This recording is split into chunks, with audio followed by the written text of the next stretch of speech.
Absolutely loved the course from start to finish. There were a lot of challenges throughout the course, but I'm that sort of person where I love challenges.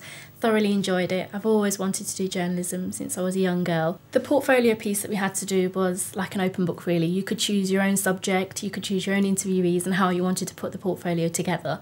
So we had quite a long period of time to think about it, and whilst researching I found a young Muslim girl who was coaching football, and she was coaching all ages. She had a real passion for the sport, and although she had setbacks and restrictions because of her culture, she really did try to push the boundaries and say, well, actually, it doesn't matter that I'm Muslim, it doesn't matter that I'm a girl, I want to coach football, it's something that I'm passionate about.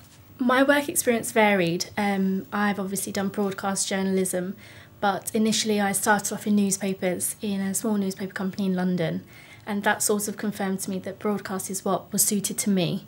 So I then went on to work in a community radio station for the whole of the summer, which I really enjoyed as well. And it's very different to working in a commercial radio station, which I also worked for, BBC Radio Lancashire, which was an experience. It's very different to working for community radio. I then went on to work at Granada Studios in Manchester, and I think that really prepared me for what broadcast journalism is all about. It's very quick, and the newsroom, there's a lot going on and you've got to adapt to that quickly. I've also done PR work experience as well. I am the Communications and Fundraising Assistant at St Catherine's Hospice in Preston. I actually got the job because for the last 8 months I'd been working with the hospice as part of my community journalism module. We had to embed ourselves into community, and myself and another colleague decided to go to St Catherine's Hospice and see if we could raise more awareness and in turn raise more funds for them.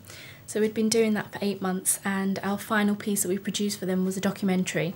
So I was just sitting around one day, I think, and decided, oh, look, let me just go on the website, and one of the jobs popped up, and it was for the job that I went for. So I thought, oh, well, I'll try my luck, there's no harm in trying. They know who I am, they know what I'm capable of. I was shortlisted for an interview, and then they phoned me up the next day and said that I'd got the job, which I was absolutely thrilled about because I was so passionate about the hospice, and it's really, there's a big place in my heart for it as well.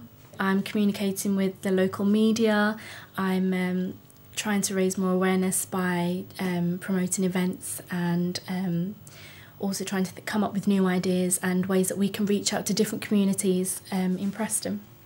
Journalism, absolutely fantastic. I couldn't think of anywhere else. I couldn't think of anywhere else to go for the course, and I couldn't think of any other course that I'd want to do.